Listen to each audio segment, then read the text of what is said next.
Imagine करो, अगर तुम्हारे पास एक ऐसी सीक्रेट पावर हो जिससे तुम किसी भी इंसान का माइंड पढ़ सको, उनके इमोशंस, उनकी सोच, उनका डिसीजन सब कुछ अपने कंट्रोल में ले सको। बॉस हो या दोस्त, स्ट्रेंजर हो या क्रश, सबको अपने इशारों पर नचा सको। ये कोई मैजिक नहीं है, ये है साइकोलॉजी, प्योर साइकोलॉजी, जिसे दुनिया के मैनिपुलेटर, लीडर्स और इन्फ्लुएंसर्स इस्तेमाल करते हैं लोगों को कंट्रोल करने के लिए बिना उन्हें पता चले। और आज इस वीडियो में तुम सीखने वाले हो साइकोलॉजी के उन डार्क टूल्स को जो तुम्हें एक ऑर्डिनरी इंसान से एक मास्टर इन्फ्लुएंसर बना देंगे। पर एक वार्निंग है, ये सिर्फ एजुकेशनल पर्पस के लिए है, इसका गलत इस्तेमाल मत करना, क्योंकि इस वीडियो को पूरा देखने के बाद तुम दुनिया को वैसे नहीं देखोगे जैसे अभी देखते हो।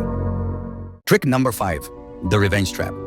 इंसान वही चाहता है जिसे करने से उसे मना किया जाए। ये एक सिंपल ट्रूथ है और इसी ट्रूथ का इस्तेमाल करके तुम किसी को भी अपने इशारे पर चला सकते हो बिना फोर्स किए। तुम भी कर सकते हो अगर तुम रिवर्स ट्रैप को समझ गए। लेकिन ये काम करता कैसे है? सोचो, अगर किसी से कहा जाए पीछे मुड़कर मत देखना, तो उसका मन सबसे पहले वही करेगा, पीछे देखने का। ऐसे ही अगर आपको कहा जाए कि इस वीडियो को मत देखना, तो आपका मन एक बार जरूर करेगा उस वीडियो को देखने का और आप क्लिक कर दोगे। यही होता है रिवर्स ट्रैप, ऐसा माइंड गेम जिसमें तुम कुछ कहते नहीं हो डायरेक्टली, लेकिन सामने वाला वही करता है जो तुम चाहते हो। एग्जाम्पल, तुम चाहते हो कि कोई दोस्त तुम्हारा काम करे। अगर सीधा जाकर बोल दोगे भाई ये काम कर देना, तो शायद वो अवॉइड करे या मना कर दे। लेकिन अगर तुम ये बोलो एक काम था पर छोड़ो, मुश्किल है, लगता नहीं तू कर पाएगा, तो उसका ईगो हर्ट होता है और वो तुरंत प्रूव करने लगता है मैं कर सकता हूँ। ये एक माइंड हैक है। तुमने कहा नहीं कर, तुमने कहा मत कर और उसने कर दिया। ये ट्रिक पावरफुल है, डेंजरस भी, और कई बार तो सामने वाले को पता भी नहीं चलता कि उनका डिसीजन उनका था ही नहीं। उस इंपल्स को कंट्रोल करो और तुम बन जाओगे इस गेम के असली master. Trick number 4, master of choice.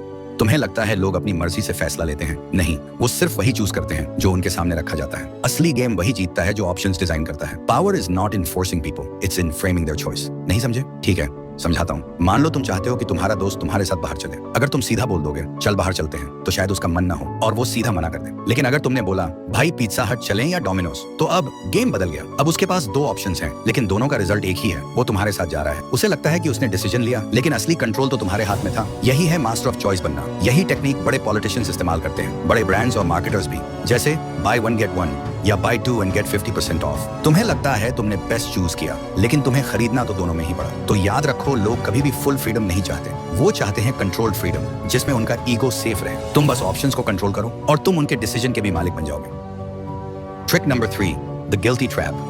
Guilt एक ऐसा इमोशन है जो इंसान को कंट्रोल भी कर सकता है। लोग तब भी रिएक्ट नहीं करते जब उन्हें फोर्स किया जाए, लेकिन जब उन्हें गिल्टी फील होता है तो वो खुद ब खुद झुक जाते हैं। कैसे? मान लो तुम्हारा एक दोस्त तुमसे बार बार मिलने का प्रॉमिस करता है, पर हर बार अवॉइड करता है। अगर तुम जाकर डायरेक्ट बोलोगे तू कभी टाइम ही नहीं निकालता, तो वो और दूरी बना लेगा। लेकिन अगर तुम बस इतना कह दो मैं समझ सकता हूँ, अगर मैं भी इंपॉर्टेंट होता तो शायद तू टाइम निकाल लेता, उसके अंदर गिल्ट जाग जाएगा। अब उसे लगेगा कि उसने तुम्हारे इमोशंस हर्ट किए हैं। वो खुद तुमसे कनेक्ट करेगा, खुद एक्सप्लेन करेगा और खुद माफी मांगेगा। इसका असली मैजिक यही है, तुमने कुछ भी फोर्स नहीं किया, तुमने बस एक इमोशनल मिरर उसके सामने रखा और सामने वाला उसमें अपना गिल्ट देखकर अपने आप बदलने लगता है। Trick number 2, the emotional hijack.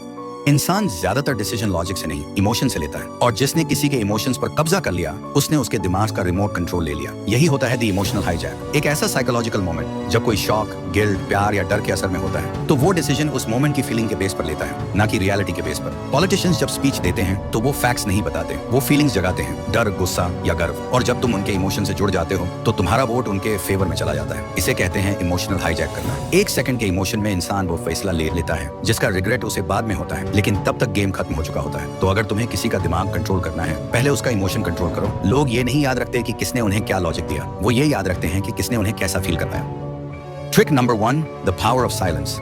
Psychology कहता है साइलेंस इज रियल पावर, लेकिन कैसे? सोचो, शायद तुम्हारे साथ भी कभी ऐसा हुआ हो, तुमसे कोई गलती हो गई, टेंशन हाई है। जब मम्मी के सामने जाते हो वो जोर जोर से डांटती हैं, चिल्लाती हैं, लेकिन जब पापा के सामने जाते हो वो कुछ नहीं बोलते, सिर्फ एक नजर और पूरी बॉडी फ्रीज हो जाती है। वो साइलेंस मम्मी की डांट से भी ज्यादा डेंजरस होता है, क्योंकि जब कोई कुछ नहीं बोलता तो तुम्हारा दिमाग खुद ही 1000 चीजें सोचने लगता है। लोग सोचते हैं जो ज्यादा बोलता है वही स्ट्रांग है, लेकिन सच ये है असली पावर उसके पास होती है जो सुनता है और ऑब्जर्व करता है। जब तुम चुप रहते हो, सामने वाले को डिस्कम्फर्ट, डर और गिल्ट महसूस होने लगता है और उसी साइलेंस में तुम्हारा कंट्रोल बढ़ने लगता है। इसका अप्लाई कैसे करना है? मान लो तुम अपने दोस्त से कोई सच निकलवाना चाहते हो, मत बोलो सच बता, बस इतना कहो मुझे सब पता है और चुप हो जाओ। जितनी देर तुम साइलेंट रहोगे उसका गिल्ट और एंजाइटी बढ़ता जाएगा और वो खुद सच बोल देगा। या मान लो किसी से तुम्हारी बहस हो गई, मत चिल्लाओ, बस आंखों में आंखें डालकर देखो और हल्का सा मुस्कुराओ। उसके पॉइंट्स उसी के दिमाग में वीक लगने लगेंगे, वो अपने ही वर्ड्स पर डाउट करने लगेगा। साइलेंस तुम्हारी प्रेजेंस को पावर देता है। जब सब बोल रहे हो तब चुप रहो, जब किसी को अपनी इंपॉर्टेंस दिखानी हो तो कम बोलो। इन सब ट्रिक्स का सही इस्तेमाल करके तुम किसी के माइंड को डीपली इन्फ्लुएंस कर सकते हो। और अगर इस वीडियो ने तुम्हें थोड़ा भी हेल्प किया हो, नॉलेज दिया हो या लाइफ में आगे बढ़ने में मदद की हो, तो चैनल को जरूर सब्सक्राइब करना ताकि हम ऐसी और वीडियोस लाते रहें।